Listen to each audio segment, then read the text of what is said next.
Ladies and gentlemen, welcome to the Ravinia Festival. Please locate the exit nearest your seat. The closest exit may be behind you. Please note that the taking of photographs, including the use of camera phones and the use of audio or video equipment, is strictly prohibited. As a courtesy to the artist and your fellow patrons, please ensure that all mobile phones, pagers, and any item that rings, buzzes, or flashes and has an on-off switch have been silenced. We appreciate your consideration. Thank you for making it a great day at Ravinia.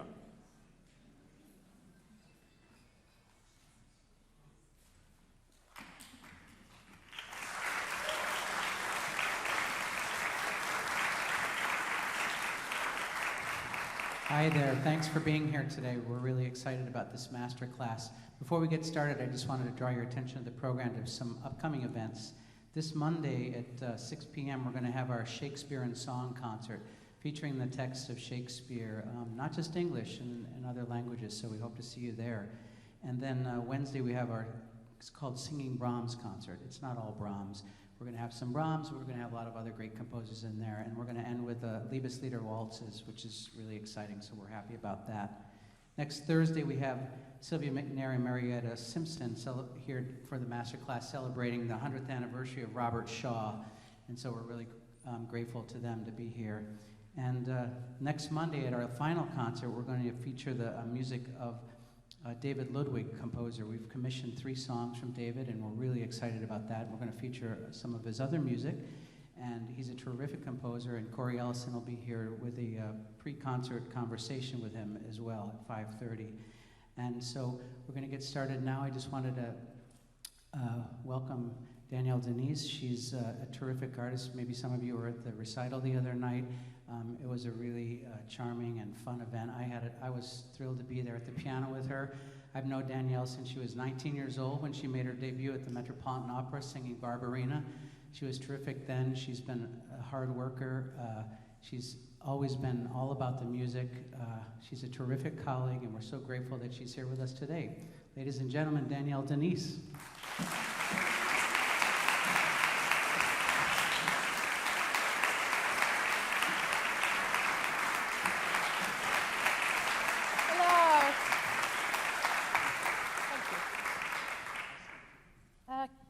Oh, yes, you can hear me. That's like great. Then we just go like this. Afternoon, everybody. It's wonderful that you could all be here. And I'm thrilled and honored to be here with Ravinia Festival. We had a great recital the other day, and the audience were amazing, so I'm sure you will be the same.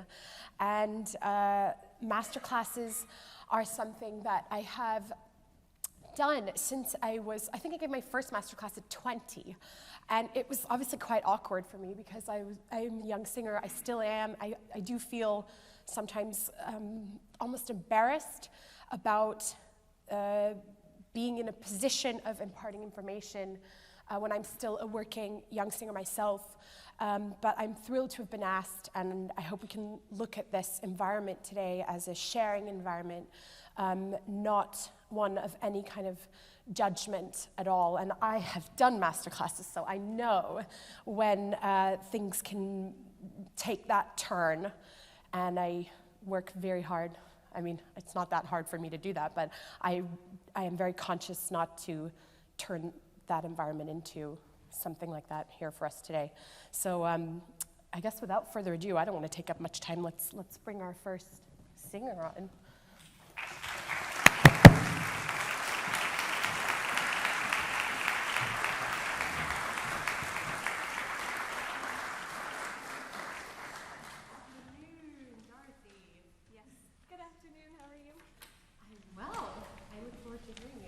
So do you want to tell everybody, I don't know, do you all have programs, so you might know what Dorothy's going to sing. Okay, so we're going to start with Chevaux de bois from the Ariettes Oubliées by Debussy.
these songs in a really long time. I studied them a long time ago.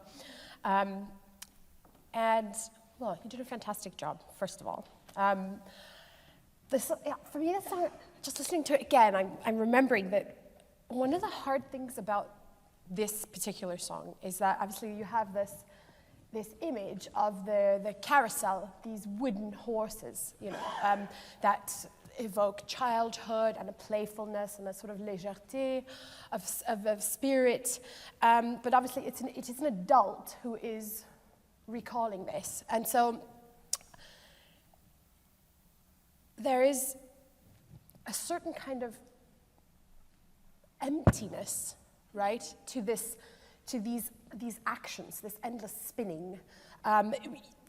What I would like to work on, if you're okay with that, is trying to find the moments of specificity in what I see on your face. So I tried to just look at what you were doing as if I didn't really know the song, didn't know much about it, and I could read a certain amount of things, but there were certain expressions I saw that I wasn't quite able to grasp what you were thinking. Now, okay, so I'm a singer, so we're nervous, we're thinking about how things sound, whether we're getting the sound back, and all kinds of things that go on in our heads. So, singing is like tightrope walking. You have to keep everything running in the background, but you have to stay focused, and you have to have a certain amount of engagement and a certain amount of release. So we have all this stuff that we have to keep in our minds and not keep them in our minds, so they can never be at the forefront of our mind.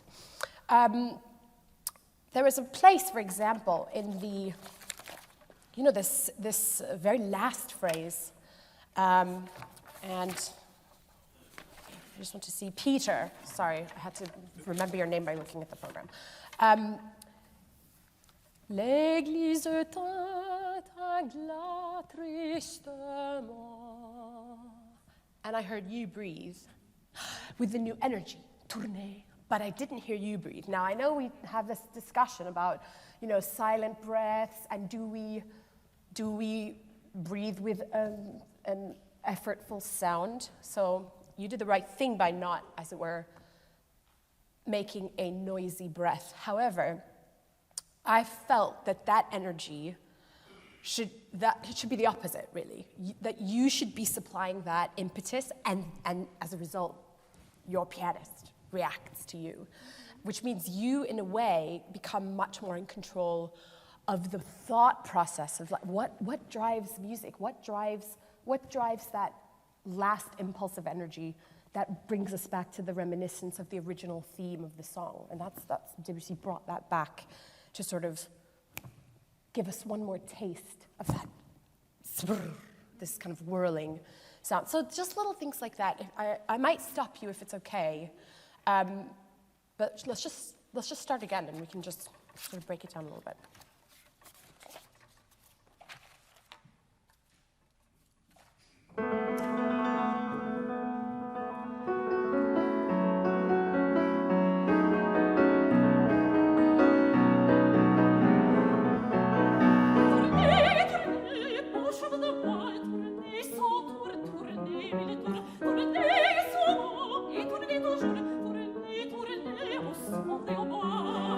Sorry, I feel terrible. I feel terrible stopping people. I never know whether to stop, or I feel it's always hard. It halts our whole process.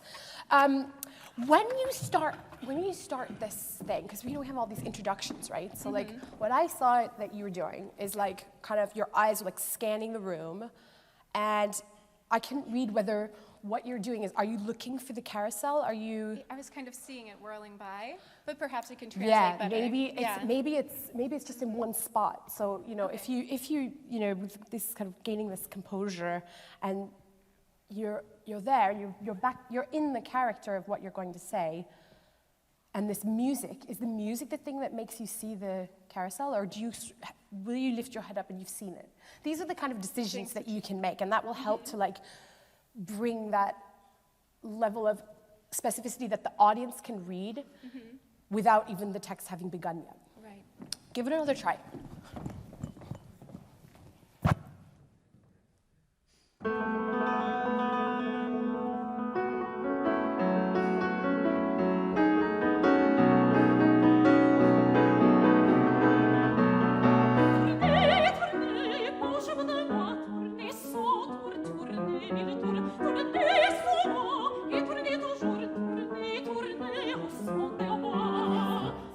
sorry to stop, I'm just curious. So like, does anyone feel courageous to let us know what they read from the expression of how Dorothy feels about the carousel?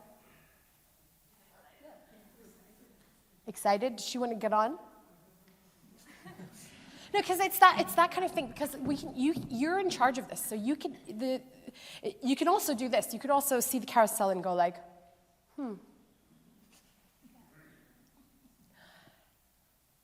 It's up to you. The specificity of it comes from your thought. So that's that thing of like, we go through this in conservatory as well, because this is all like kind of, it's stuff that we are taught, but it has to come from a thought, a really genuine one. So not one where, this find a spot and sing out and all this stuff that like we're all taught all this stuff to help us to find a way to emit a level of confidence to the audience. But show us again, and then where we keep stopping, l'enfant tout rouge et la mère blanche. Show me that change of thought, because it's one thing if you see the carousel and you want to get on it, but what's l'enfant tout rouge et la mère blanche? Da di da di da da da da. You can also like take your gaze to. You can start to talk to people, and this is something that again everybody has their own personal opinion about this. I love making eye contact with people because recitals are about sharing music with actual people, not with like the exit sign. And so, well, I know that sounds funny, but when you're nervous as a singer, you can tend to sort of like find a spot, and you've done Alexander technique, you've done all these things that are about posture, and as I said, we're thinking about a lot of things, and so you can end up sort of like finding a spot and just singing towards it. And so all these people are just below you, but you're not looking at them. And so that's a moment when you start to get into the specifics. Tournez, tournez, tournez, tournez. L'enfant tout rouge et la mère blanche. Do you know what it's like? Can you see what I see? You can start to look at people in that way. So it doesn't have to be a manufactured thing, but that's a place where you could. It's up to you.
Dorothy, I'll stop you there because I know you can do something different here. There's such a big change of color here. So one other thing to note, and this is again when you're looking for, you can really sort of plumb your music for clues. When you say si c'est étonnant comme ça vous saoule d'aller ainsi dans ce cirque bête, now you start to talk about what it feels like for a person. So it's not just tourner, over there and look over here and here's some people. And now this is what it's like.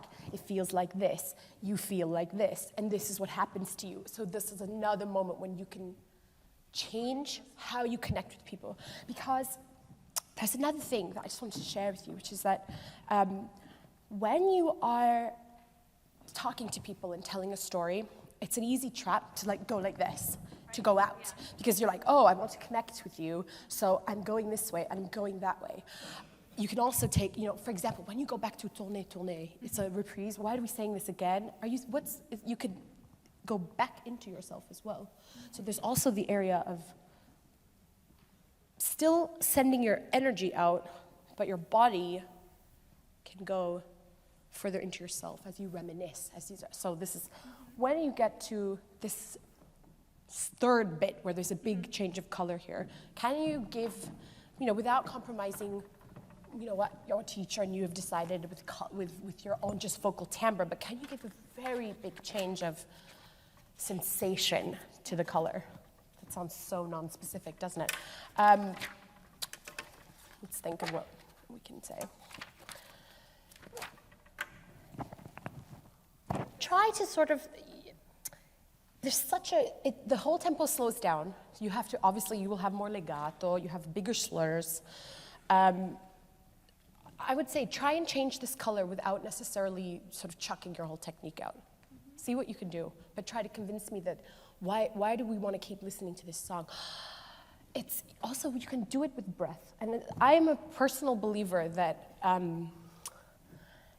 breathing is part of singing.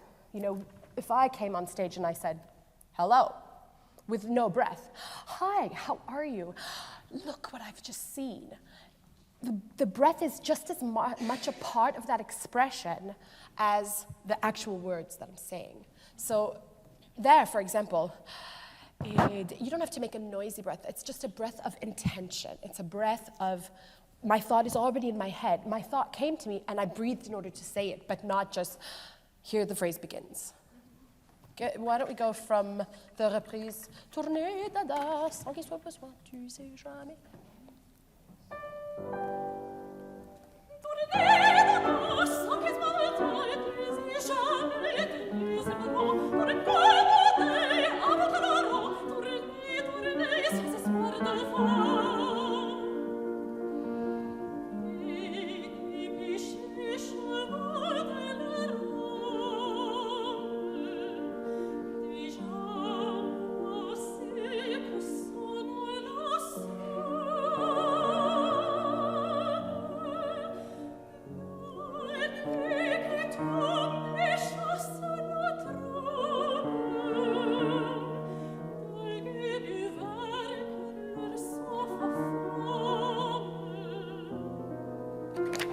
Can I walk you through a couple of tiny little just ideas? You don't have to use them at all. When I have a triplet, I'm seeing here. I know this music, but I haven't sung this for a while. I don't know it, but I'm kind of acting like a detective here. So there's a triplet here on Et dépêchez chevaux de les rames. I'm not saying you have to make it even, but it's a different rhythmical motif that's been suddenly brought in the middle of all of this. So surely it's there to emphasize, to be lent into. You can give that a little bit more evenness. So I'm not saying to make it faster, but I'm saying to let us feel that it's there. Not to, for example, not dépêchez chevaux de la rame. It could be anything 2/16, we're not really sure. Qu'est-ce que sonne à la soupe? Take that breath. I mean, you're doing it, so I'm just kind of reminding you to take that breath within, like, as it were, the circle, the wheel that we're on, so that we're not sort of like singing a phrase, taking the breath, and then staying back on the wheel, but the breath is part of that intention, because you're now going to then go sort of round the back end of the wheel, as it were. All these triplets, can we hear a little bit more of them? Let's also, pour commander, there's accents there, but it's hard. It's probably a hard thing to sing. And you don't want to sort of pop them. You don't want to, at the cost of doing the accents that are in these notes, which are high, sing a sort of strident sound. So give your best, for commander, you could put a little bit G where the C is, just so it doesn't go commander, pour commander, so that consonant is almost imploding. This can help to, as it were, cover the sound so it's not shot out too much. Give it a go. You want to do that reprise again?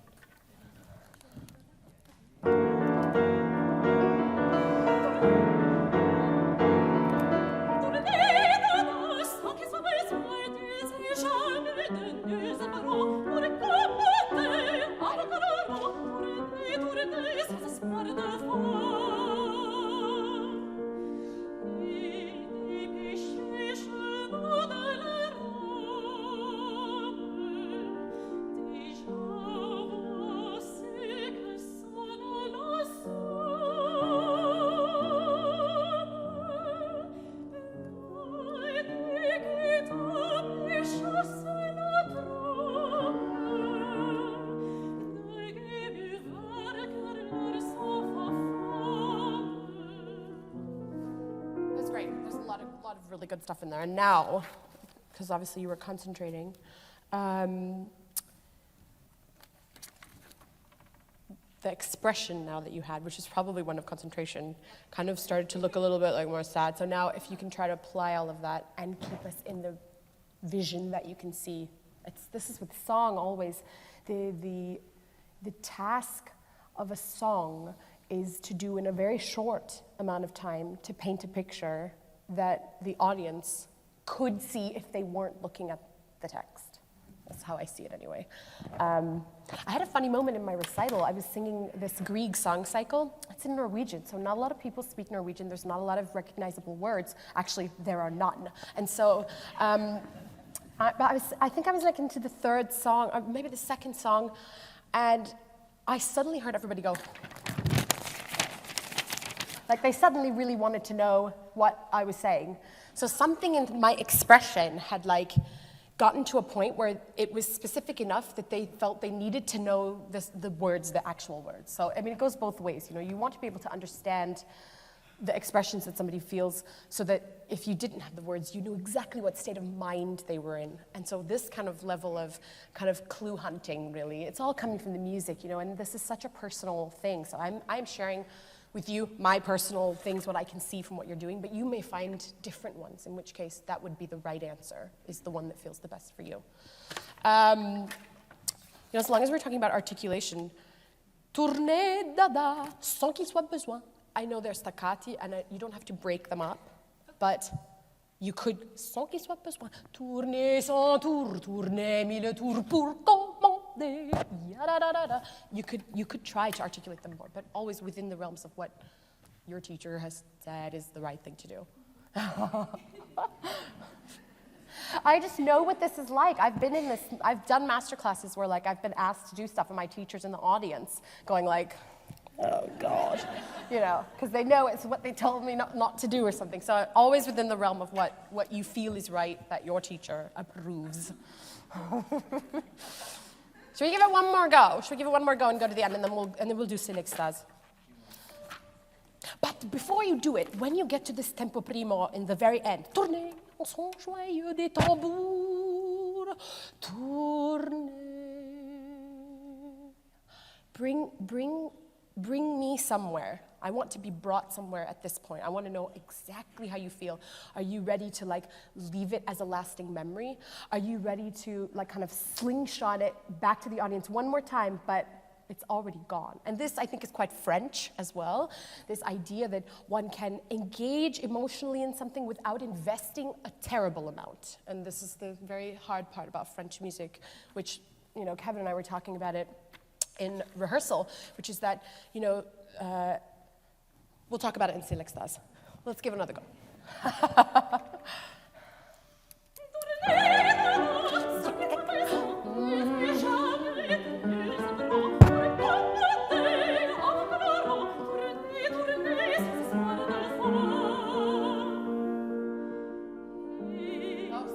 I know you can do better than that.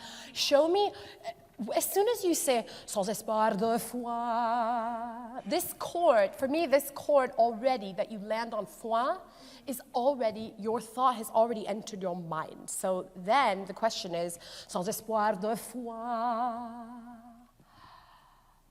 I have something different.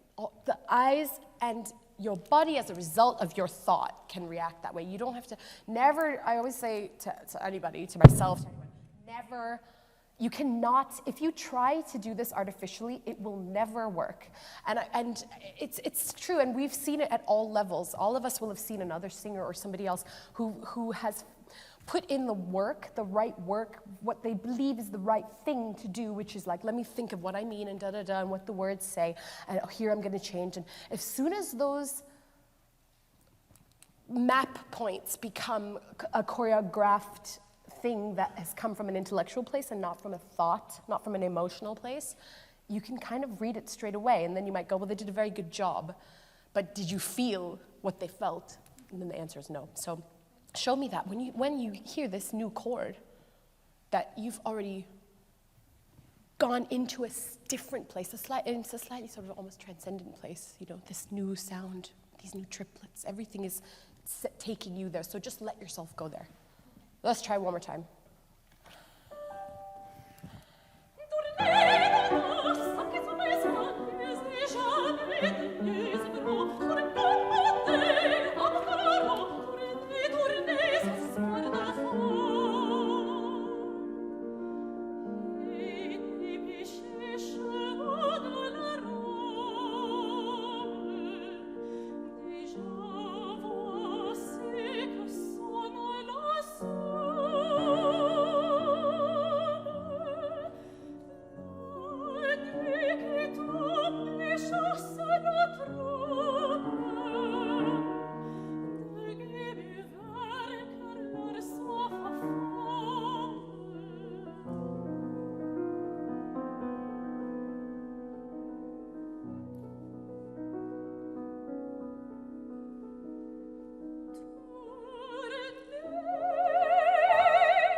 Feel different?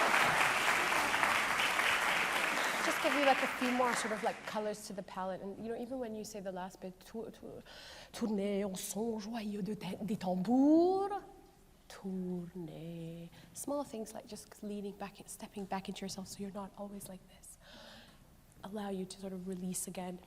There's something also in this last phrase, which is almost like an acceptance. It's like an acceptance that this perpetual thing will be in motion, like life, like breathing.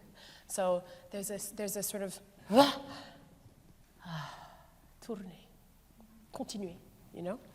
C'est l'extase? Yeah. This is such a great song. It's so sexy. Sorry, I just built it up now. Enjoy it.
So, okay. Okay. So we're going to have this like descending phrase that comes in, right? Which is really, you know, the singer starts with "C'est l'extase langoureuse." But first, the pianist says it. So this really is you. This first, di da di da da da da, c'est l'extase langoureuse. That means that this is this thing we're always hit with. It's the same thing. We just want to. I want to see that the minute he lifts his hands to play, you're there. You're in this like sensual place. You're already feeling what it feels like. Can you sing this with me? I mean, pretend we're lovers. But can you like just sit down on the floor with me? Like we were just, you know, we were just post, you know. Hanging out. Yeah, I mean, because it's French repertoire, you know. So like, there's all this kind of like fumé that's sort of like, it sort of permeates the music, and you know, there's nothing mentioned about like that kind of feeling, but it's there. It's there in the music, in this kind of languorous, amorous. Try this just once, like, you know, I pretend like I'm just, you know, I'm just here, and we're just remembering how lovely it is. Okay. You don't have to look right at me, but you can just,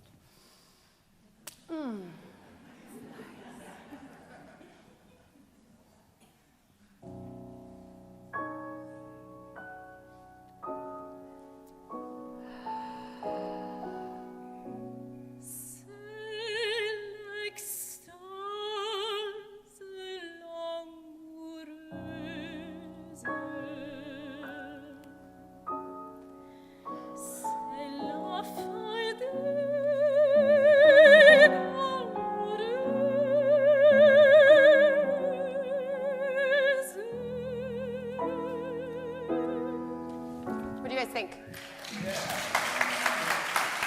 There's also like smiling. Also like, you know, when you remember something, a smile goes, it's like a megawatt on stage. It goes a long way into telling us whether you remember something fondly, tenderly, or sadly, or kind of nonchalantly, or you know, ambiguously. So, especially something like "C'est la fatigue," because you've got your first phrase in there, so you're kind of thinking a little bit like, how am I weaving my spell? But then, "C'est la fatigue amoureuse," a smile will actually help to like bring your jaw sort of in, so you're not like and so you're dragging the sound down. So if you smile in that moment, it's a beautiful memory. So it will also, like, it accomplishes two things, because it allows you to be genuine and authentic, but it happens to be really good for your technique as well. And then we have, I'm just looking back here at this music, because we got bam bam, c'est tout. You can stay there. C'est tous les frissons des bois. But you suddenly have this pulsating thing. So if where at some point you were, oh God, this is, c'est tous les frissons des bois parmi les trains. You remember it in a different way. It's not the same way of like, wasn't that great? But it's more in the sort of like, and do you remember? And then this happened, and then this happened. So this is the music telling us that, and you did it perfectly. You really sent the energy to her, which was brilliant. C'est vers les ramures grises. And you started to do this, and I think you can do a little bit more, but again, this is a personal taste thing. The music has 1, 2, 3, 4, 5, 6 16th notes, so they're all of the same value. They're all marked the same. They have a marcato with a little staccato, and they're marked molto ritardo and pianissimo. So technically, this bar goes, le cœur des petites voix. You would not be wrong to sing it like this. But I was definitely looking at this and thinking, in the spoken way, le cœur des petites voix. If ever you see, and you see it a lot in Debussy, repeated notes with the same rhythmic value. It doesn't actually mean that you have to give them all of that same value. And even if you do give them the same value, there has to be a directional impulse that tells us why you want to go over the bar line, basically. This is what I think. So, le cœur des petites voix. Say it once. So that's pretty good. But do you notice how, like, if you hear le cœur des petites voix, take all the rhythm out. Le cœur des petites voix. So we can't do le cœur des petites voix. It won't work with the rhythm. But now try like almost like Sprechstimme. Le cœur des petites voix. Exaggerate it. It's always easier. Le cœur des petites voix. And did you notice how you went le cœur des petites voix? Le cœur des petites voix. And you can say it loud because we're just practicing. Le cœur des petites voix. And then give me a little bit more on des petites voix. Des petites voix. Le cœur des petites voix.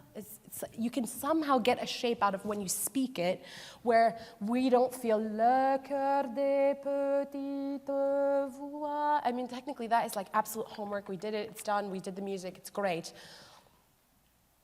But I personally, I don't know how everybody else feels about this. This is what I would do if I was phrasing it this way. So it's, again, totally up to what you like to do.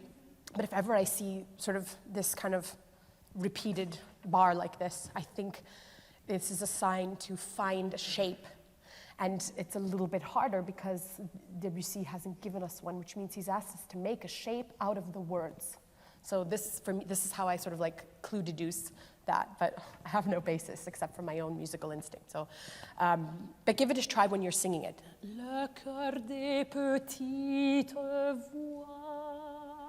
Means you're opening up to that D sharp, so that's the release. So everything has to drive. Le cœur des petites voix. Then it releases again. And then you have a new theme. Oh, le frêle et frais, murmure. And you have frêle et frais. So it's two words with this use of the same consonant. So it's asking us to taste that. So it's not just, oh, le frêle et frais, oh, le frêle et frais, murmure. Murmure, it's already two M's there. It's really asking us to really taste these consonants. And because this song is so sensual, you have like perfect license to do that. You want to give it a go? Do you want to try from the beginning or? Sure. Yeah, go for it. It's so fun, yeah. Okay. Damn. We'll see how we go. We might just stick around.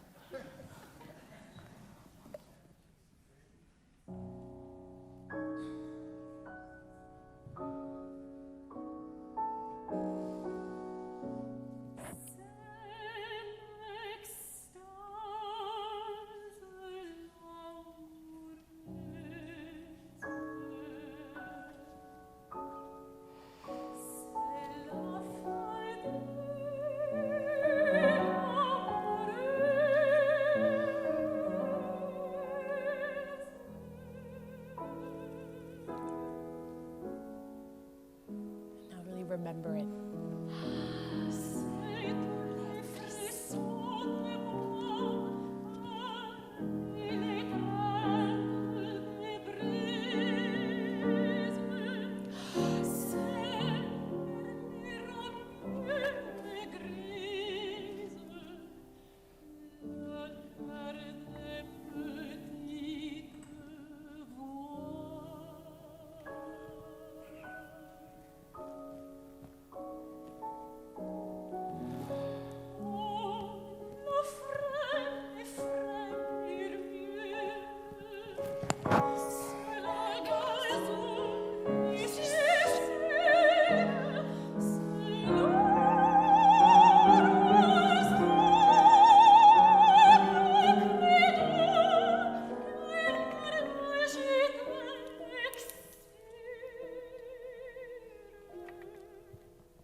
I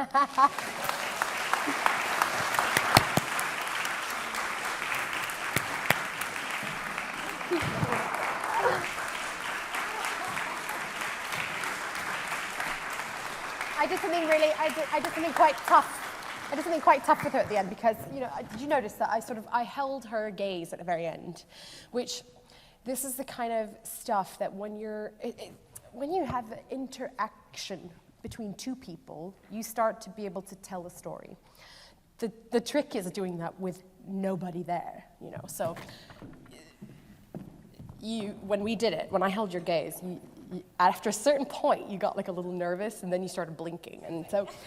But this is what it is like it's sort of finding the ability that if you say something to somebody, you can gaze through them, at them, right into their soul with your thoughts and hold that, because the music is still there. So this is like, you'll get better at it. It's not easy because singing is a very intimate sharing process. It's intimidating, you know, and it can make you you finish a song and you send something out there, and then you go, if you start, watch me, if I do this, if I say my phrase, tuba,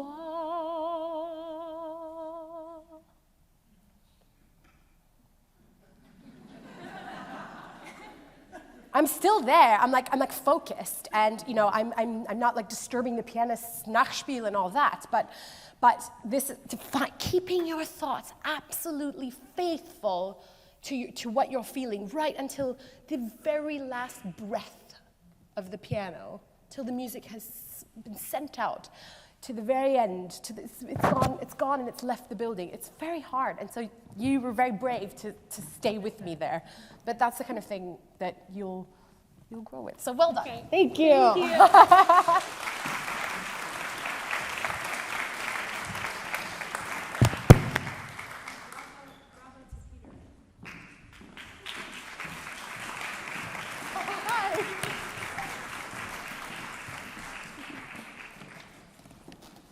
You're Anne. I'm Anne. Hi. We met backstage. Yes. And we'll be performing All Love But a Day by Amy Beach from Right. 3 Browning songs.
Surprise, shall I find kind old new, in the old and dear, in the good and true. With the changing year,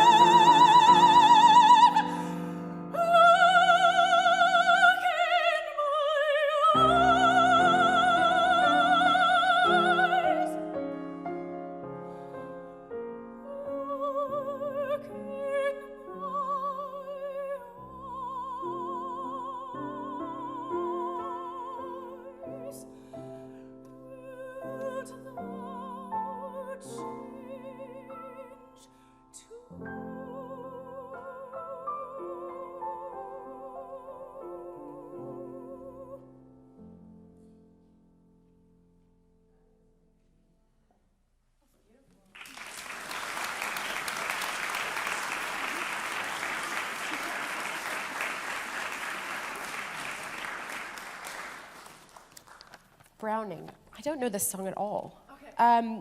Tell me something, Anne. I mean, you sound beautiful. What's your interpretation of this poetry? I mean, what do you think? What do you think about how this person feels about love? Right. I feel like this is someone who's been in this loving relationship for a while, and I think something catastrophic happened to her. The way it's set, it's not like she got a hangnail that day. It's like, it's like something major happened. And I think it's making her question even the things that she thought were constant in her life, which up until that point was the love that she has. That's kind of how I see it. Thou art a band, but I am thy love for the lake, its swan, for the dell, its dove, for the intimate motel embraced. I think that makes sense. And the one thing I would say that I missed just from looking at you was whether you liked love. Because I saw every other color. So sometimes what happens is, like, if you tell a really good story, then something that you're not telling will really jump out even more. So I'm trying to say this, not to say, oh, I missed it, but to say I read so much about all the other feelings, and I only wanted to know one more thing, which was, do you love love? Do you enjoy that questioning and that heartbreak? It's a hard thing to bring into focus in a piece like this, because it's getting very dramatic and it's building and it's building. On the other hand, because it's getting dramatic and it's building, you have a few optional moments where you can build one other color of, like, it's a small thing in terms of, like, expression. And, expression, our face is our canvas, right? So this is our only color palette to show people what we're feeling, aside from obviously the music and the text. But sometimes you can't see how you are. I'm the same. I mean, I get a lot of feedback from the people I trust around me, and I remember I did a Rosalinda once, and I've done it many times. The first time I did it, I loved doing the role, and it was obviously Rosalinda goes from, like, tragic to worse to worse to worse, and so by the time I got to this duet of I was really in quite a state, and I came back after the intermission, and my parents came back and my brother, and they were, like, killing themselves laughing. And I said, what's so funny? And they said, well, you make a really funny face when you're sad. And I said, no, can't be. But then anyway, somebody videoed it, and I looked at it, and I was going like I was so desperate. But I was like, so I made something that actually was quite funny to look at. And you can't know that until you see it from the outside. So I just said that little anecdote to say that I could read all of the drama, and I could see that definitely something catastrophic had happened, and I felt that you were, like, extremely anxious as well. I don't know whether that was part of what you intended to show, but it looked like you were like, don't hurt me, don't hurt me, don't hurt me. So there's just this other color we might have to sort of play around with, because I'm not saying like, hey, smile and show me you love love. But it's just, you'll have to find it yourself. But now that I've put that little thought in your head, it might come out that like, and girls, we do love love, we love anguishing about all this stuff and talking about it. So there's part of that like, love, but it's something small in your face can show us that you're there forever for love, that if he would not change, you would forever be his. Right. So do you want to try it again and just sort of, the only other thing that I noticed was just that, this piece has quite a big range, and in some of the middle parts of your voice, you could probably focus and gather the sound a little bit more. Now, I don't know whether the best thing to tell you, like if I was doing this, what I would say to myself would be to like close my vowels. Now, that doesn't mean to go like, instead of but to do like ah. So you're just slightly more gathered. The palate still stretched, and the resonance and all that pharyngeal wall and everything still accessible. So not to like shut down completely, but to just slightly gather the vowels. And again, you have to see how that suits you. Just experiment with it. But you sound lovely. We don't have to do all of this if you feel like you're getting somewhere with it, because we can do your other piece as well.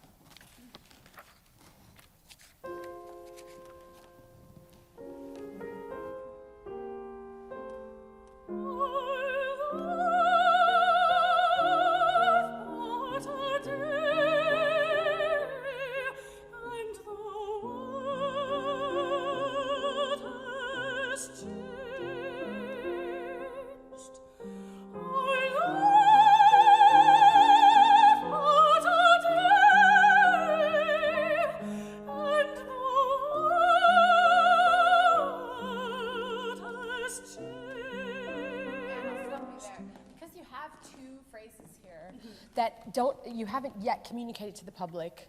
The text hasn't told us yet whether you feel bad or good about it, and you repeat it.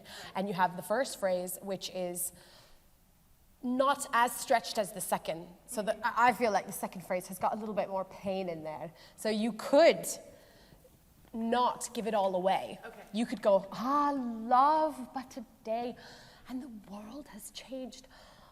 Oh, I now remember why I feel that way. Oh, and then you have the second phrase where you can really tell us a little bit more about how you really feel about it. Do you want to try it and just see what that feels like?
Yeah, I think I'm feeling that you're getting there.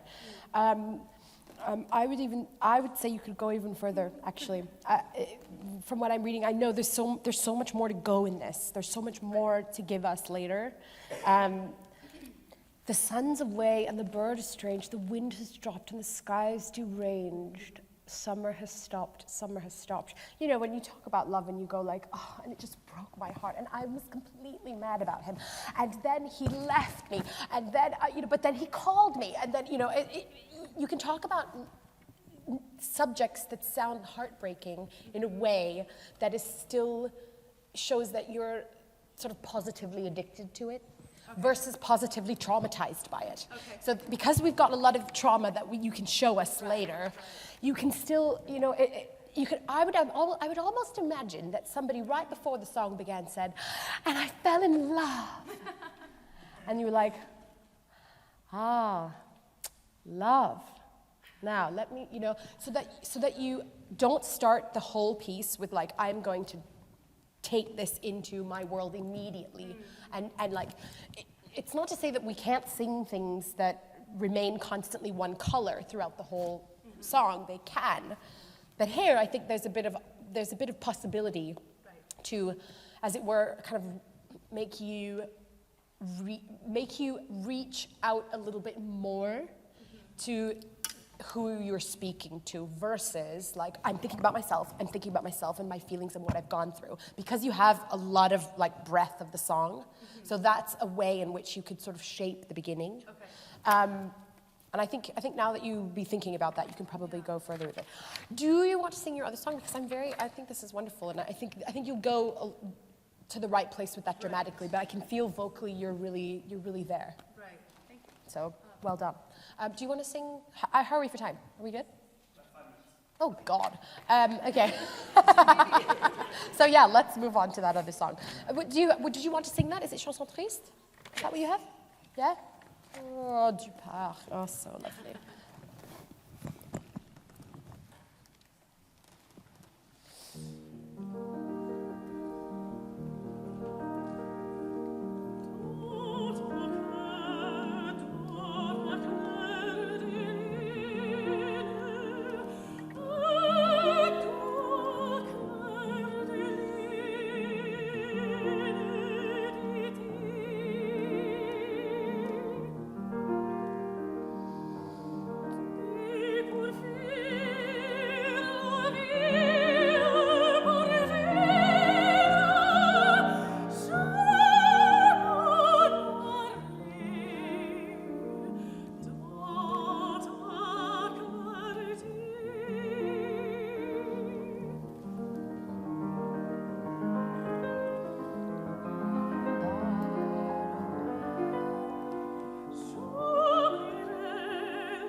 Bravo.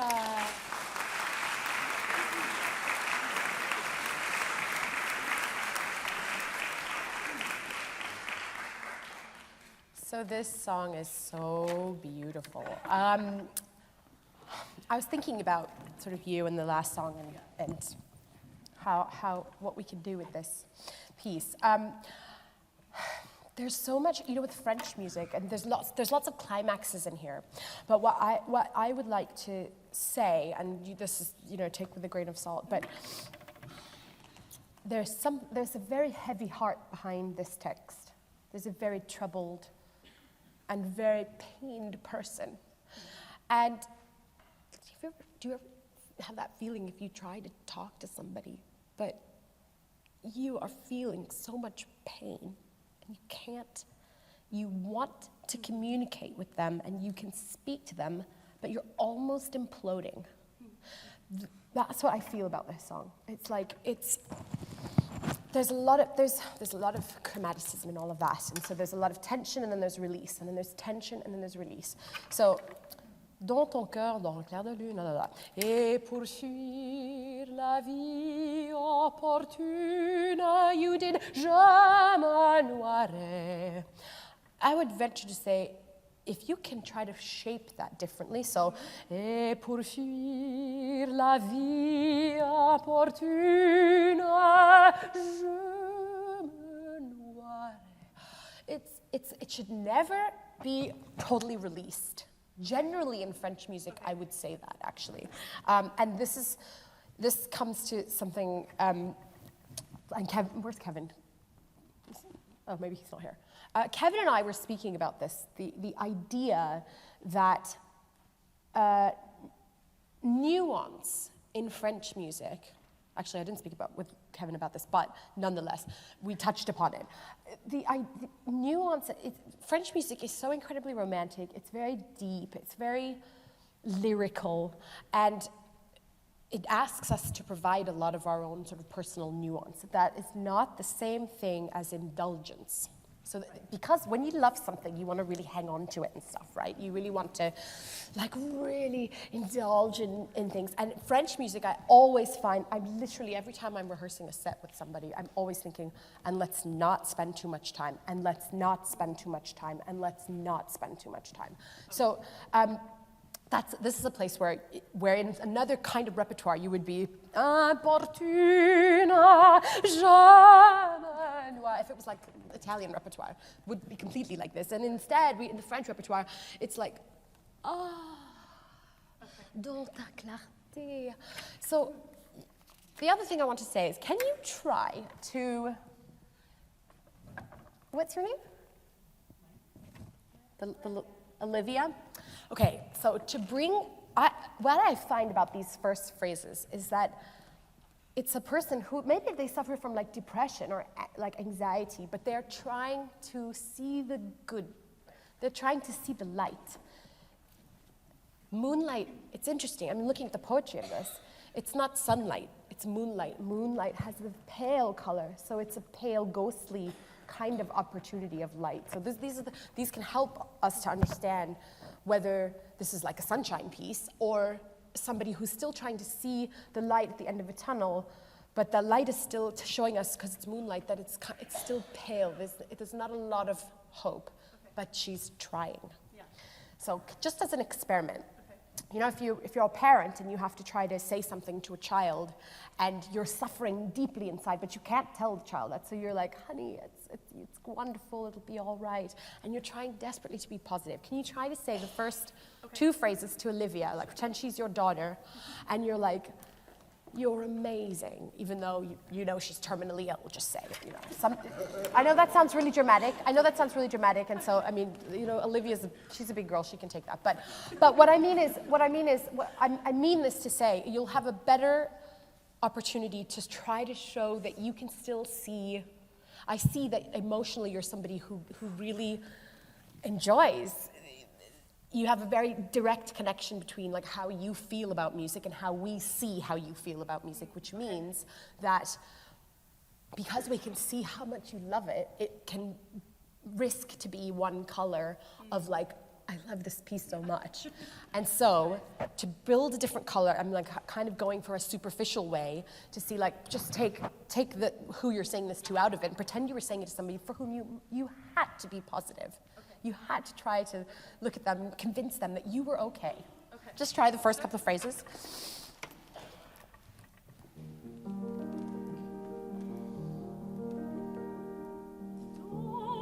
Don't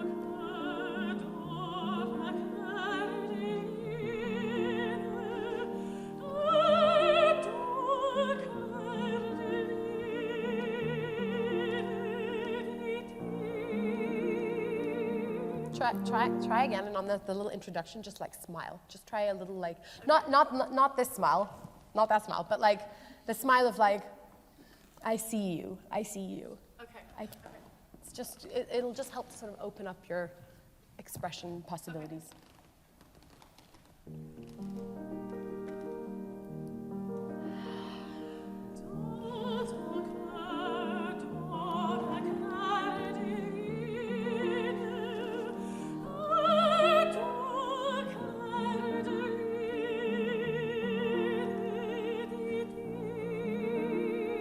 It's great.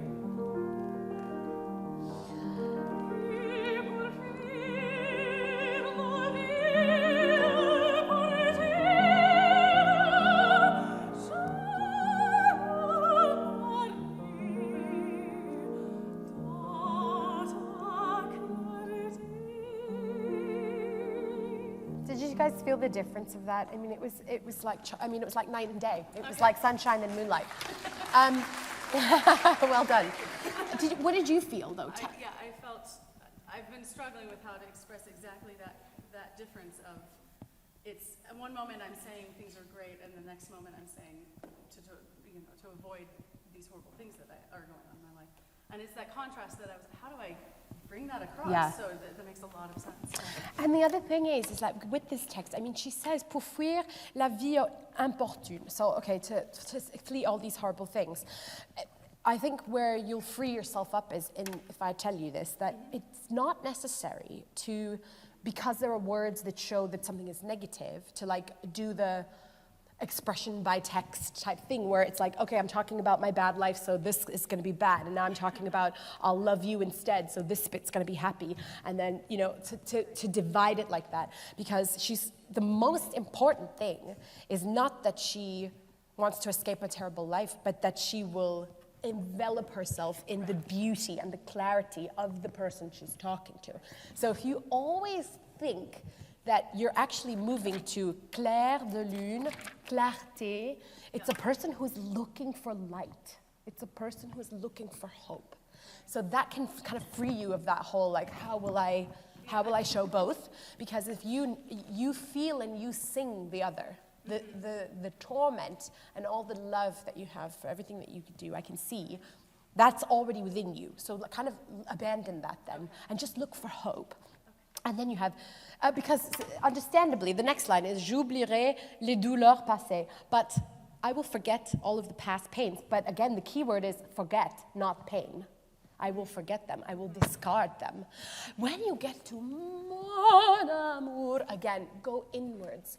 Okay. Like it would burst out of you, but it doesn't. Mm-hmm. This is the key. Okay. For me, this is like the key to French repertoire. J'oublierai les douleurs passées, mon amour. Again, it's building, it's simmering, it's boiling, but it never goes to boiling point. This is the difference between French repertoire and Italian repertoire. Should we give it another go? Want to do? I say do the beginning again too, just so it sets you up nicely. Okay.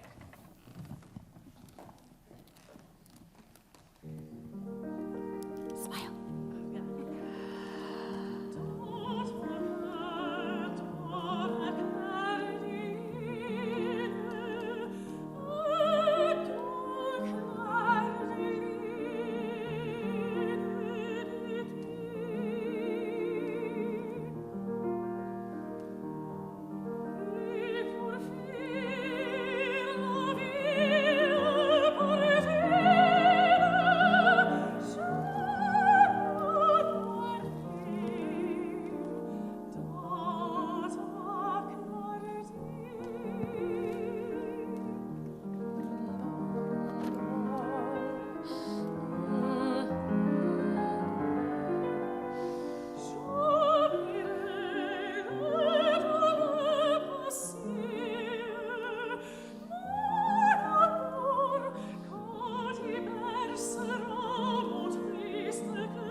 Don't forget that this music is always your feelings. So it's never stopping.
stop one more second and as we got to the end there. You know, when you say, il lui dira une balade, what kind of balade? Une balade qui semblera de parler de nous. Because this is repeated, you can still be searching, this searching. Okay. Elle lui dira une balade qui semblera parler de nous. And then you have these like two phrases, and it says très doux and very expressive. So not only et dans tes yeux, after all the hope we've been searching, what does the singer say? And in your eyes full of sadness. So now comes the reverse. So instead of like the positive, you can, I mean, it's not to say you can't feel positive about it, but when these phrases seem insignificant, but actually, I mean, for me, if I was singing this song, these phrases would be the ones that I would hug the tightest. Et dans tes yeux, plein de tristesse, plein de tristesse. You can use all your consonants. Dans tes yeux, alors je boirai tant de... You can really taste everything there because this is all you have at this point. You're looking for a way out. Right? So just do it for me. Enjoy those phrases. And don't anything about eyes and these are very intimate things. They're a very intimate way of communicating with someone. Just do no, but don't go from there. Go from do 23, bar 23, top of the page. Elle lui dira une balade.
I was just going to say that, you know, if ever, I don't know how many singers are out there, but you know, if ever you're feeling like that kind of self-conscious thing at the end of a song, don't be afraid to close your eyes.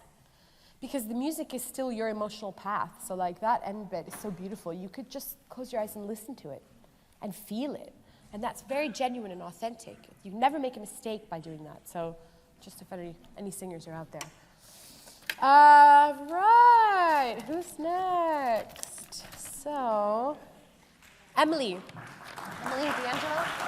Hi. I think I saw you the other day. Yes.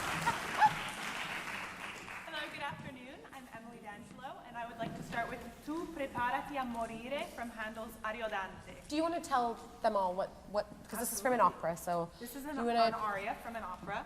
So in this scene, Ariodante, who is a prince, has just been told by his arch nemesis that he has been sleeping with his wife, or soon-to-be wife.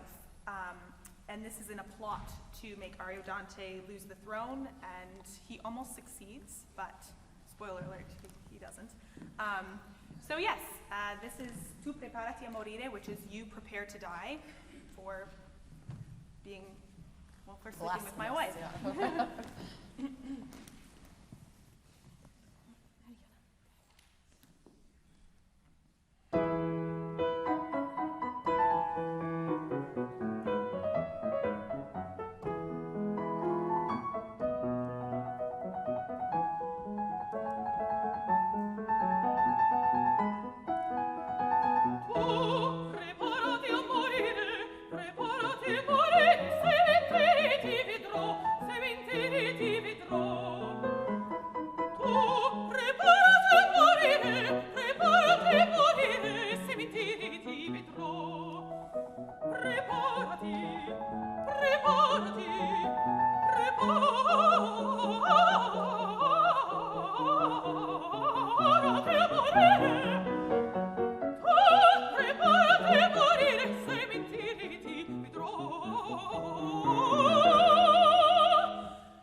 Preparati a morire, preparati a morire, se mentiri ti vedrò, se mentiri ti vedrò.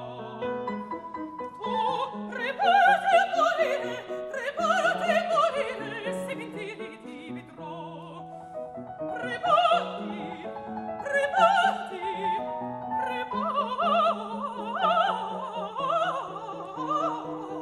preparati a morire. Preparati a morire, se mentiri ti vedrò. Se mentiri ti vedrò.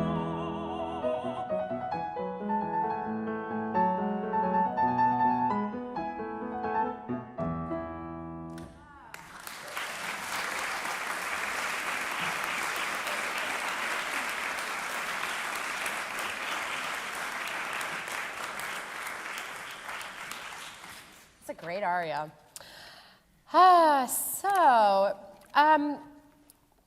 So this A section is a place where, especially with your first bit of singing, I would say it would be good to, just for the first bit, I know that I said the opposite before, to find one place to deliver these first bits. Why? Because you say tu a lot.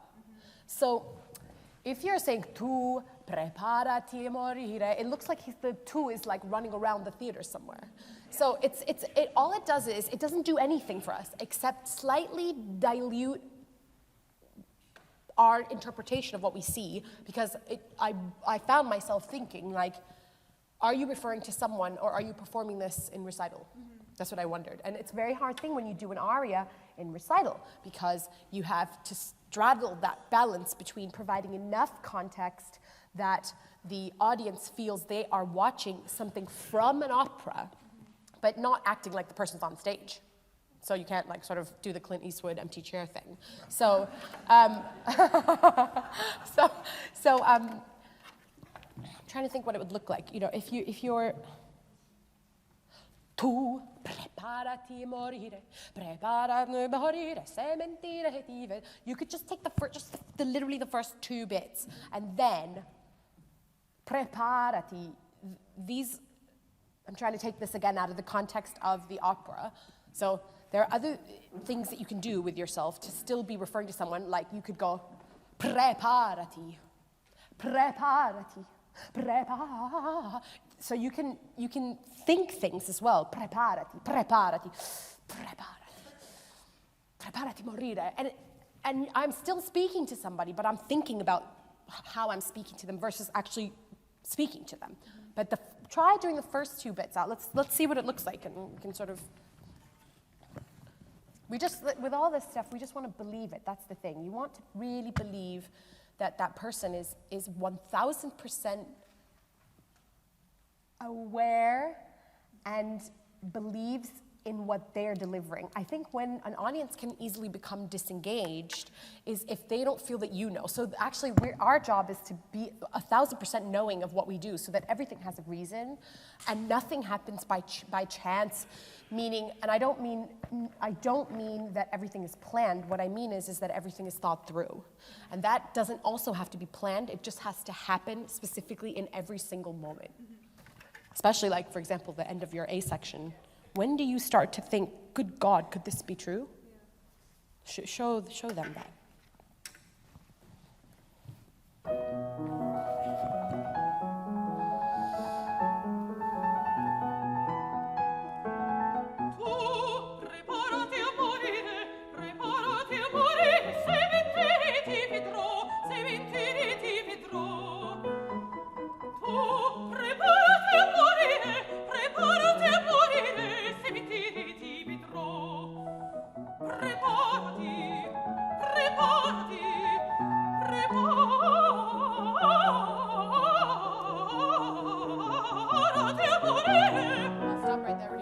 When you do this coloratura, right, it's again a hard thing. Coloratura is, there's two schools of thinking when it comes to Baroque music. I mean, yes, coloratura is there to exhibit.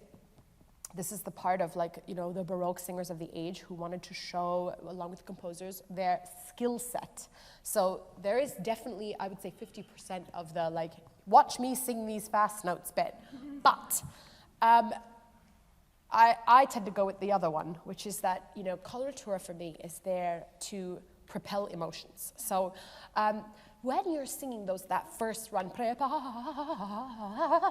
imagine that each of those are like small little daggers that you would, like, you know, voodoo pins or whatever, that you would send right into the accuser, right, the person you're accusing. So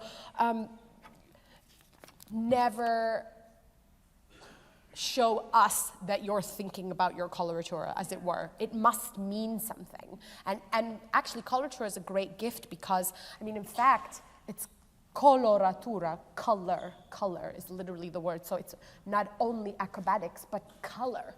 So you must always remember to color all of your runs. They have to be there for a reason. And that's where, like, if you do see Baroque singers who then kind of go like, they're da da da da. It's a hard thing to get right. I mean, I'm not saying that's wrong, but I like to see that that there is no distinction between when you're going to break into the coloratura and when you're not, when you're saying other bits of text. So do you want to just try from like measure 13, or even measure 17? Preparati. Preparati. You can use like preparati, preparati, I'm gonna strangle you. It's that. We've got to see that. Even if you don't act it out like I just did, because you can't always act everything out. You have to have moments of stillness, but you have to think it. You can do it to any one of us or somebody here.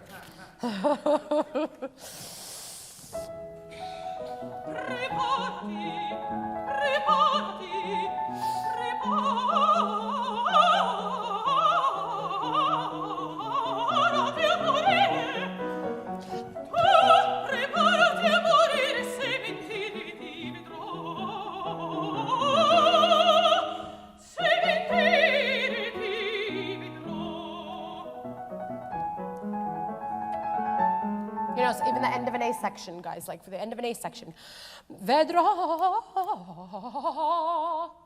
se mentireti. There's something that has to be like, why did she say twice? So the second time must be much more decisive. Da da da da da da da da da da da da da da. This gives you a propelling motive there. And then now you have to work us to show us how you're going to get around to the next bit. Do from like measure 23 and you can come in on tu preparati a morire se mentireti. Tu preparati a morire se mentireti vedrò. Se mentireti vedrò. See, just thinking it felt more specific, right? That's the difference. And it seems small, but it's really big actually. Keep going, keep going. Oh, do, se mentir, because we've got to see her dramatic journey there. Se mentireti vedrò.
Stop there because we're going to go back and do it again.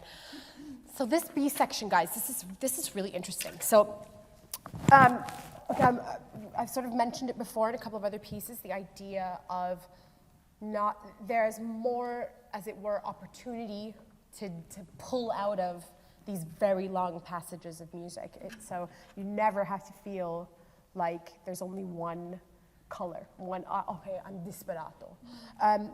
So here's what tells me this, but you know, this is just me.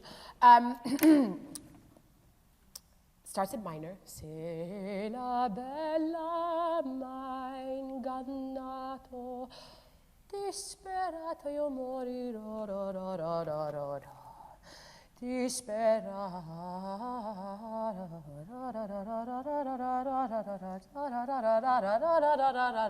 This is a dominant key here.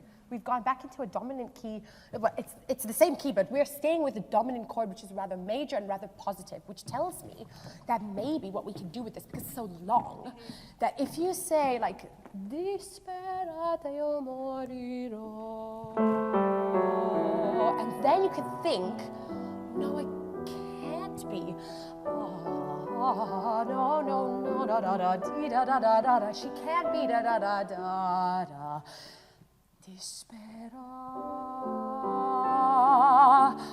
da da da, no, no, da da da da da da da da, dee da da da da, dee do. But what if she is? Morirò. So we get the minor key now coming back. So this now has divided us into two completely different colors, same text, similar music, but actually leading us in two different directions. What do you think of that? Like, so this gives you a chance to show that Ariodante has some faith. It's Ariodante, yes. That he has some faith in Ginevra. I think maybe Handel composing this first extended passageway into dominant key gives us still a sense of hope. So then you have that change. Morire, spera. And now we have a descending. The first one, what was that? So the second one going da da da da da da da da. I really would be. Disperato io morirò, morirò. Now this is the other really quite interesting thing about this, is I think the B section should end there. Se la bella m'ha ingannata, disperata io morirò. Tu prepa. This is what would normally happen. Why did Handel keep us there?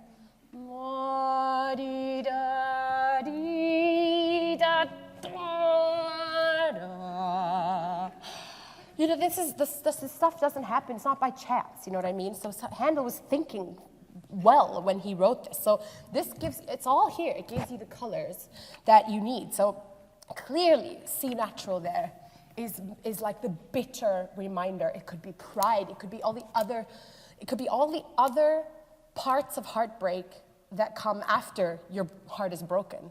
You are offended. You are embarrassed. Your pride is hurt. You are publicly humiliated. So there's all these things to sort of plumb out of this, because there's a reason why it's here. And those, maybe it's all the other feelings that get you back. Bastard. Preparati, morire. So do you want to play around with this now? Now that we've kind of talked about a couple of colors, see what you can take now from this.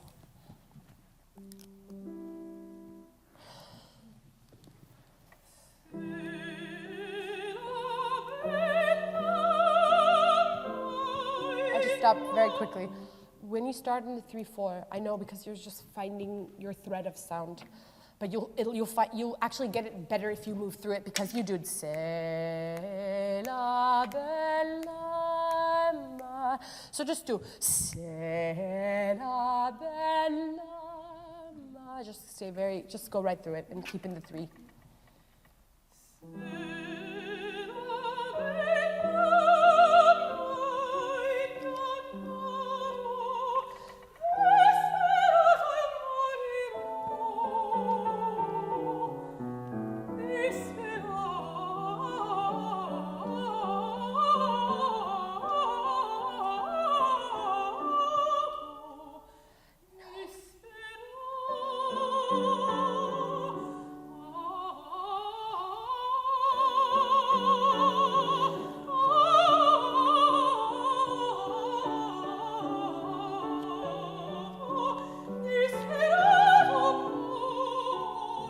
Stop very quickly, just tiny little things.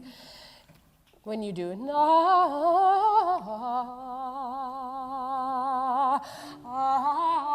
the breath can be part of this dramatic thing. So it's not only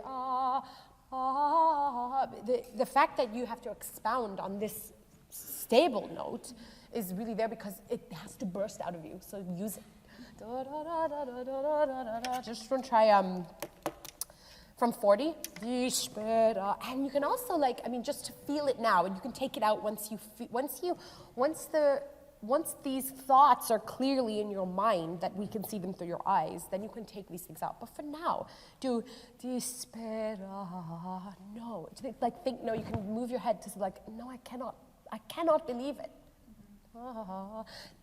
Just to show us, just see how that feels. See how that feels.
Somebody touched it, they'd have to be like, oh God, I'm really frightened.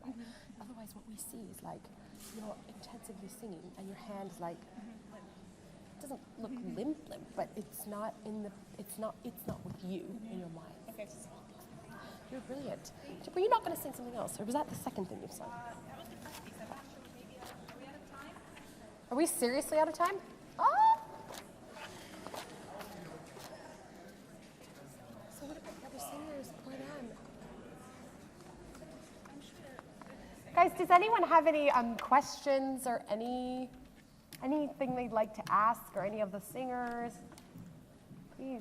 I know everything's a question, but how do you balance text, music, culture from which it came, acting?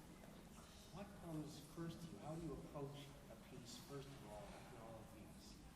To me, it's always the music that inspires, but everything else is part of it. Sure. And then how do you use today's culture, when you have Handel and his culture? Huh, it's interesting. Did you guys all hear that question? No.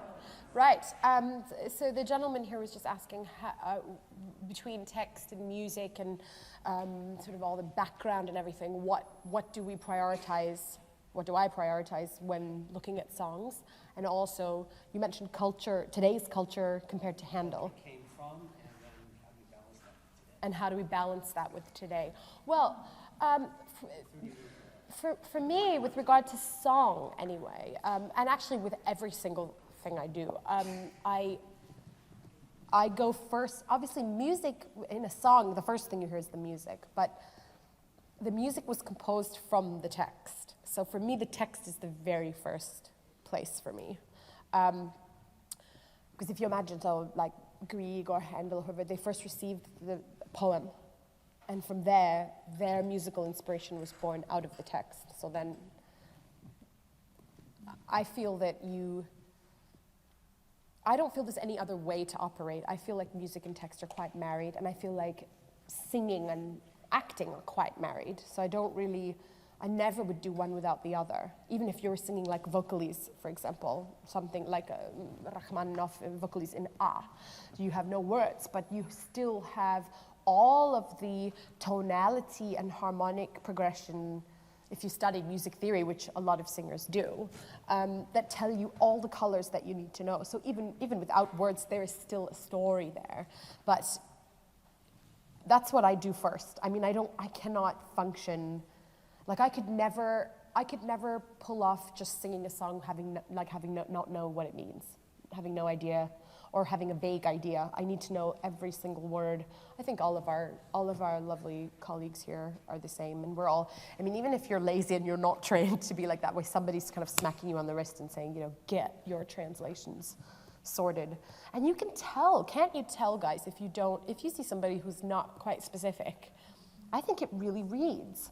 Or let's put it this way, it will certainly read when somebody knows, so then you see the difference. And in terms of Handel versus today's culture, I actually think that Handel is incredibly relevant today. And he was like one of the greatest melodic writers of his generation of all time, I think. And I mean, he had this uncanny ability to string together, you know, aria after aria with these incredibly memorable melodies that are really catchy. So the next one you hear makes you forget the other one, and then you've got that one stuck in your head. That's not unlike music today. In fact, I think in a way Baroque music lends itself more to modern times because of its strophic nature and the repetitive nature, A section with a B section and then a return to the A. Like any song we hear on the radio, it's got a verse and a chorus and a little bridgy bit and then another recapitulation of the same themes. So I think Handel in today, I think Handel will constantly stay with today because it's just so catchy. Does anyone else have any other questions? Anything at all? Yes? What do you think of these very, very young singers with your 13-year-old opera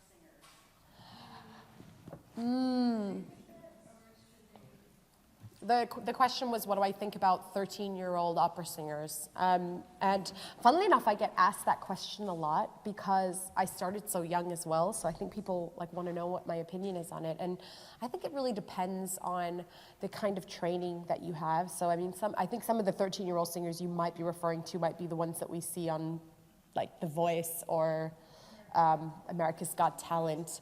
And, you know, I don't begrudge anyone their love of singing, and everybody should do it if they love it. And then what really counts after those moments, those flashlight kind of moments, is the training you receive and the people that you have around you. I can say this because I started my voice lessons at 8. So at 13, I'd already made my recital debut. I did my first recital at 11. Like a serious recital. I did Wolf and Schubert and stuff, you know. So I don't mean like a kiddie recital. But I had parents who were incredibly supportive, but also conservative and didn't go the sort of like, why don't you just, you know, because then people will always come and take a talent like that, and especially a young one, and go like, oh, we thrust her there and do this and make that. And I was always protected from that by the people I had around me. So it really depends. I think it greatly depends on who you have around you and what you want out of your life, because there's different kinds of 13-year-olds. There are some 13-year-olds who would love to be on America's Got Talent and you know, get through O mio bambino caro or whatever it is, and that will be, that plus a bit of fame from that will be plenty. So, I mean, I was fortunate that I already decided at 8 I wanted to be an opera singer, so I was like in the long haul for forever. So every decision that was made after that decision was made in the service of making sure that I didn't do anything to compromise my chances of doing what my dream was. So I do wish them all well, though, and hopefully they get good teachers and good training and stay on the straight and narrow. Does anyone else have any other questions? Who are the best opera singers right now? There's so many. I mean, there's so many great singers. I mean, I had a chance to study with Kiri Takanawa, and she was my idol as a child, and I idolized her even more after knowing her. And also, I think she was, you know, obviously had an incredible voice. She still does have an incredible voice. But I think it's so uniquely beautiful that I think people probably go, well, it's just like that. And what I think they don't see, but I got to see having studied with her, is she's a wonderful technician. And she knows exactly where every note is in her voice and works every day still. So I really, really admire her. I love Renee Fleming. She's a huge inspiration. And she's got an incredible technique and an incredible ability to, in a way, she's like Iron Lady. You know, she can sing under any circumstance, and you would never even know if she was ill. And that's a great mark of technique if you can perform under many different circumstances. And of course, I mean, there's a lot of great singers. I love Jonas Kaufmann. I love oh God, what's her name? Zoila Isakowski. I think she's a wonderful singer and a very beautiful musician. There's so many. I mean, there's so many that we all love and see on a daily basis. So. Well, you have two more singers to hear today. Yeah. They told me that we have to wrap up, so I didn't know whether you wanted to. I'm happy to go on. So if you guys are happy to. Yeah. Okay, bring it on. Forget the question. So who's coming on? Hi. They told me we had to stop, so I didn't know that. But please. Hi there. I'm Alex Rosen, and I'd like to start with Prometheus by Schubert.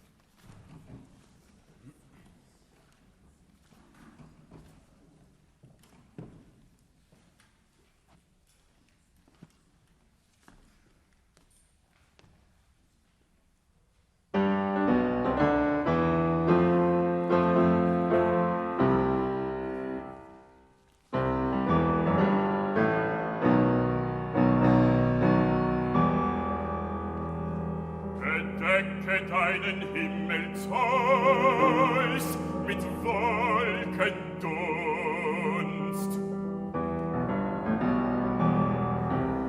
Und über dem Knaben gleich der Distel köpft. An euch ein Dich und Bergeshöhen muss mir meine Erde doch lassen stehen. Und meine Hütte, die du nicht gebaut. Und meinen Herd und dessen Glut du mich beneidest. Ich kenne nichts Ärmeres unter der Sonne als euch, Götter.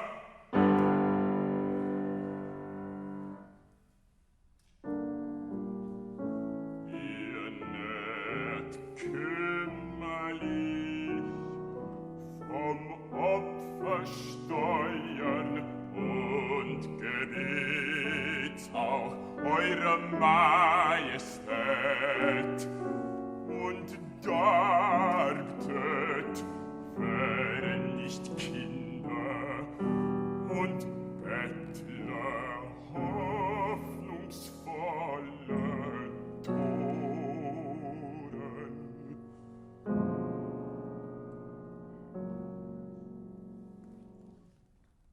Da ich ein Kind war, nicht wusste, woaus noch ein, kehrt ich mein verehrtes Auge zur Sonne, als wenn drüber wär ein Ohr zu hören meine Klage, ein Herz wie meins, sich des Bedrängten zu erbarmen.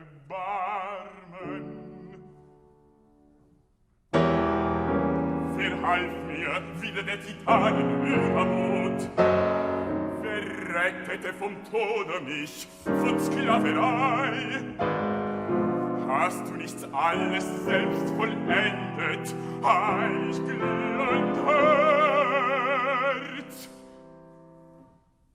Und glühtest jung und gut, betrogen, Rettungsdank dem Schlafenden da droben.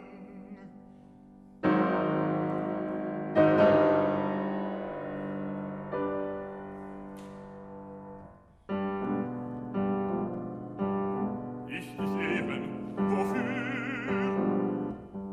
hast du die Schmerzen gelindert jedes Beladenen? Ich dich ehren, wofür hast die Schmerzens gelindert jedes Geängsteten.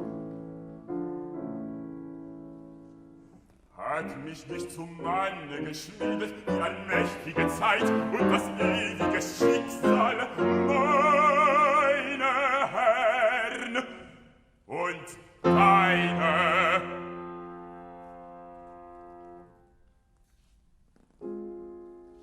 Wendest du etwa, ich sollte das Leben hassen, in Wüsten fliehen, weil nicht alle Blütenträume reiften.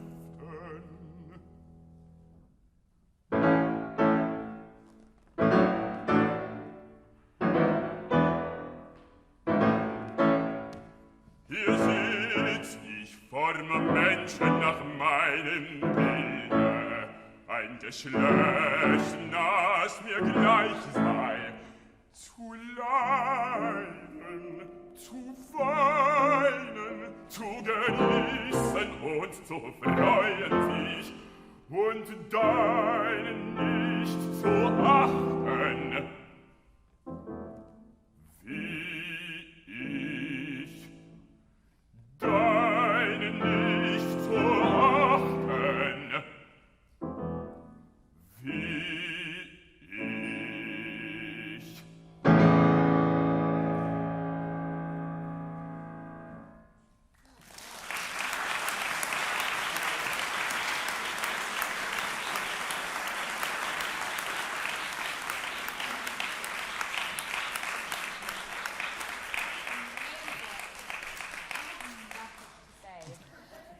But I'll tell you why I have nothing to say.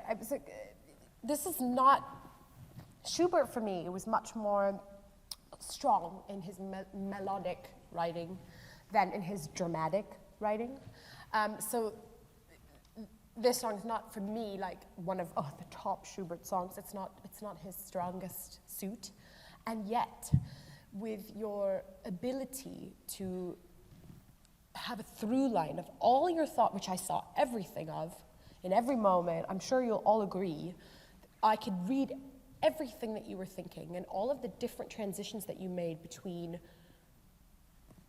the different emotional states you were in, one of pride, one of sort of strength and questioning, and then rather sort of hubris a little bit at the end. And I could see all of that. And when I see all of that, I feel comfortable. And I feel comfortable that even if I look away from my text, I know exactly what you're thinking, and I feel very connected to you as an audience member. And your diction is absolutely fantastic. So I can't pretend like I have something to say. I'm just well done. Really fantastic job. Do you want to say something else? Oh, really? Okay. Apparently we have to move on, but well done. So thank you so much. Well done.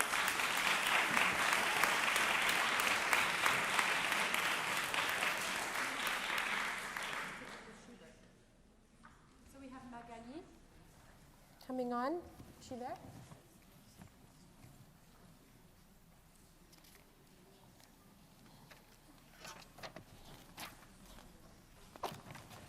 Magali is coming.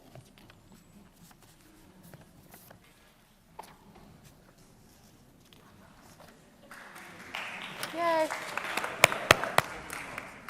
Oh, he's back. She goes. Yeah, I do think somebody said that it was like going to be over and maybe she went home. She's changing. Okay. Well, let's hear the other one. Do I have it? I don't think I do, but let's have a look. Yes, I do.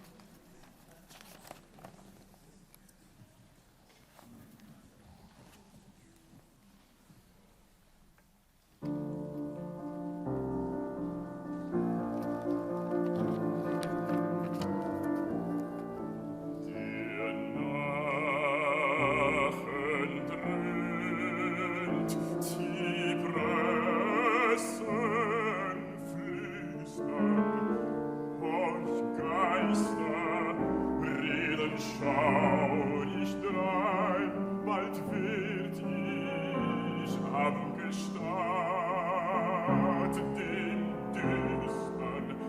weit, weit von der schönen Erde, von der schönen Erde sein.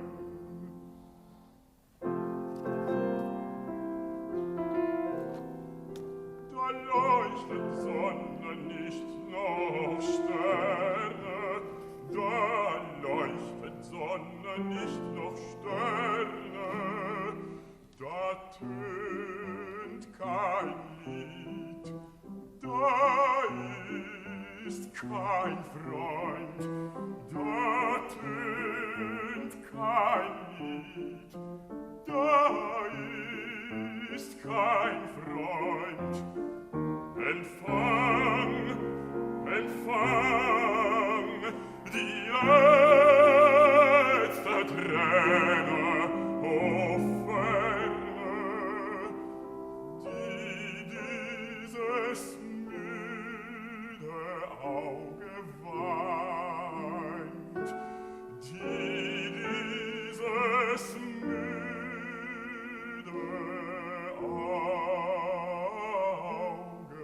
weint.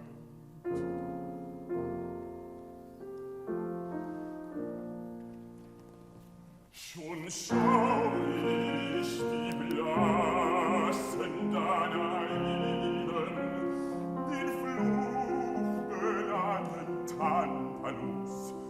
Es murmelt todesschwangen Frieden, Vergessenheit, ein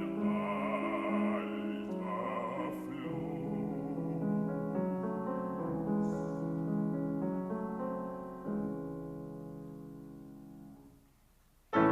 Vergessen nenn ich sie versterben, was ich mit höchster Kraft gewann, verlieren, wieder es erwerben.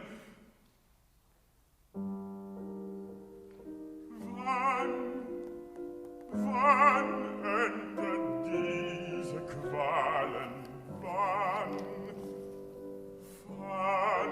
enden diese Qualen? Wann?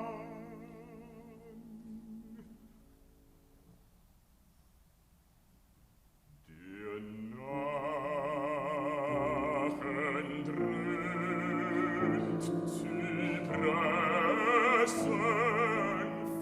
flüstern, horch Geister reden, schau ich drein, bald wird ich am Gestad dem Düstern, weit, weit von der schönen Erde, von der schönen Erde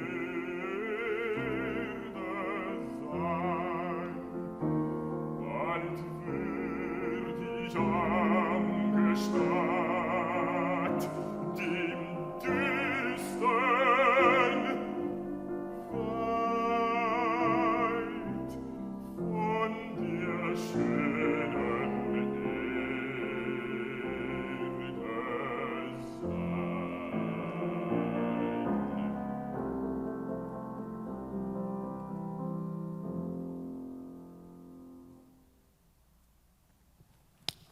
Bravo.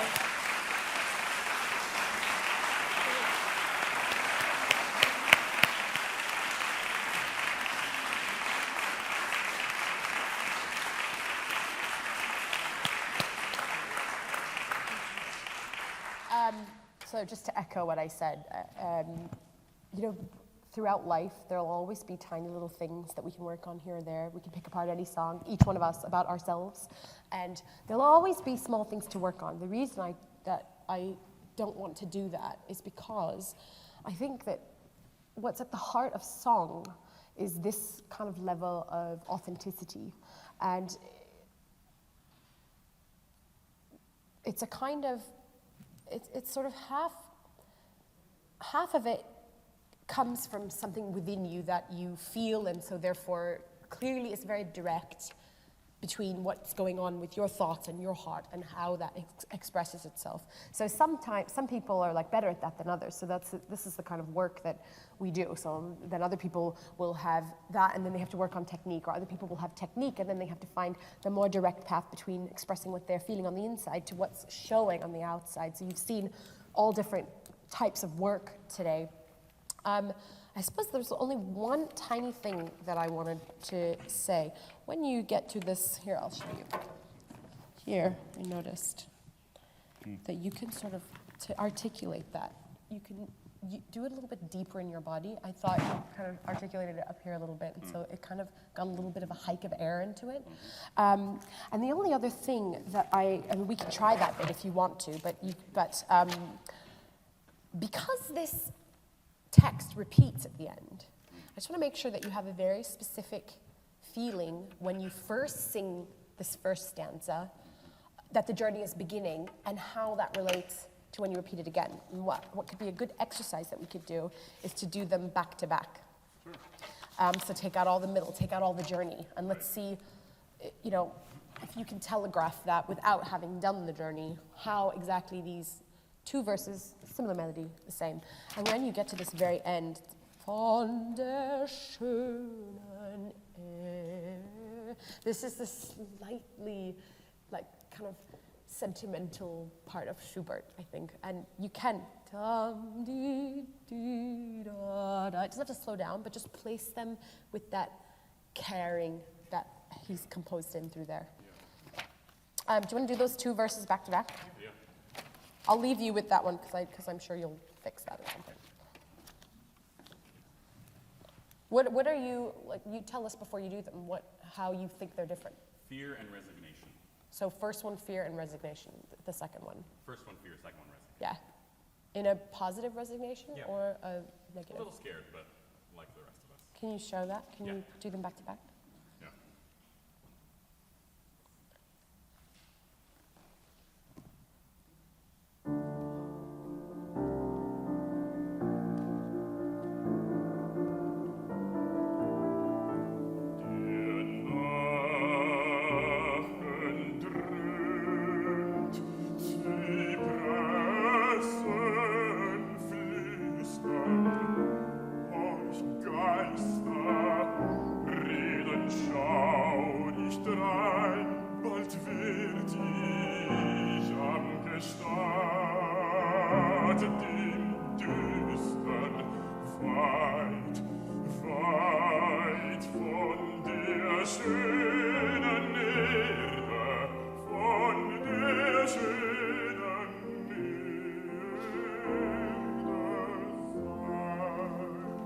Okay, and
great, brilliant.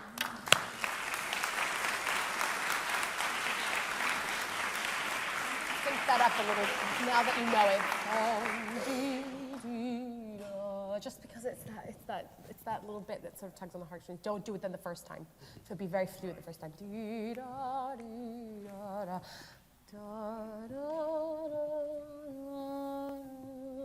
it's only a little bit. It's just the thinking hair of that delay will just send that kind of home, as it were. Absolutely brilliant. Thank you very much.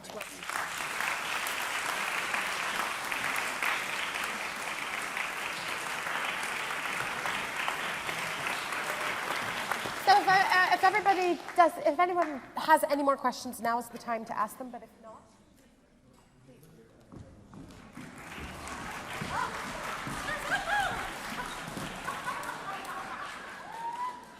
You must be Magali. Yes, that's me. Brilliant. You changed back into your clothes. It's very nice to meet you. Yeah, somebody got that message across that the masterclass was over, which is why we went to the Q&A, but hi, I saw you yesterday. Hello, very nice to see you. Okay, we're back in. So what are you going to sing, Megan? Okay. By DEBUSSY. I'll just find the music. Go for it.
Trying to remember, Debussy, he wrote this for someone, didn't he? A singer that he was rather enamored of, but I can't remember who. Madame Vanny. Vanny, that's right. And she had a voice like yours. And he was completely mad for her. He played piano for his teacher's studio in That's Paris. right. So he was really young and she was a married woman. C'est ça. Very beautiful. I mean, the only thing that I would, I felt that you did really beautifully with that. And the only thing that I would love to hear just a tiny bit more of is some of these marcati there. There's quite a few places where they are. The place that I maybe noticed it the most was the last bit, laisse toujours de ses mains mal fermées. But those are small things. I still really very much enjoyed that. Do you want to do any parts of it again? Would you like to? I mean, the other thing that I thought was worth noting as well, aside from her gorgeous voice, is that you know, even when you went for your very big high notes, you were completely visually committed. So I didn't see you go like, oh my God, here's my B and here's my C and here's my, you know, and this happens. This happens to all of us. So really, chapeau. Why don't you start somewhere in the middle and just see? Do you know where the marcatos are? Do you want to have a look? Yeah, there's a couple in the beginning as well. Des blancs sanglots glissant sur l'azur des corolles. Yeah, and que même sans regret, these accents as well. I think you could, because you have already the great bass, you can give those a little bit more. And obviously more consonants, but this is a high register, tessitura, so you know, we have to sort of cut our cloth. So do as much as you can to express it. But I think part of what's, you know, this is all, it's always like a sort of a give and take thing. So I think there's even more beauty to be had via the beautiful line and sound than necessarily painting with words per consonant. So that, you know, the repertoire is different. So I think this is more about beautiful line and creating a beautiful effect of that. So, which you do. So, where do you want to start? Somewhere midway. Well, do you want to hear all the accents? Well, why don't you just sing it again then? Yeah, start from the beginning. Yeah. Fairly quickly.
That's a place with those marcatis that there I think you could take a little more time there. Okay. S'enivrer savamment du parfum. Just these small things, guys. Just small things. Small. Don't start there though. Go from like ma songerie, aimant, blah, blah.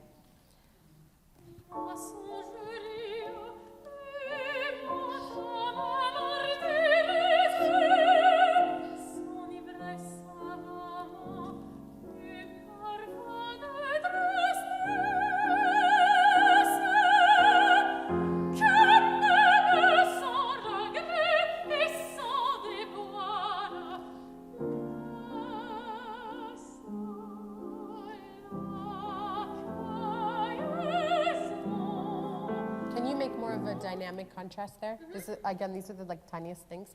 But if you're going to go pianissimo on la cueillisson, I guess what I'm saying is if you can give us something different before it, it doesn't have to be forte, but something that tells us where's she going, and then she goes somewhere else.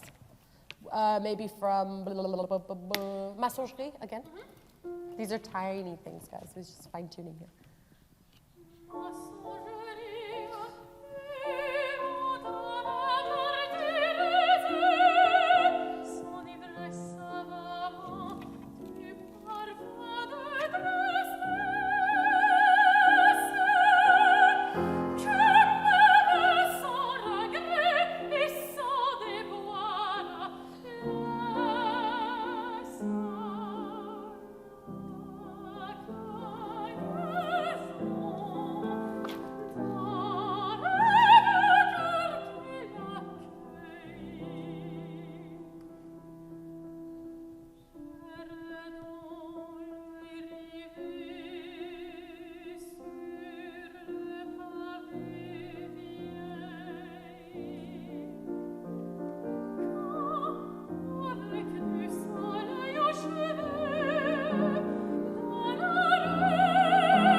That's not an easy sing, guys. So absolutely beautiful. Thank you all. So thank you all very much. Have fun.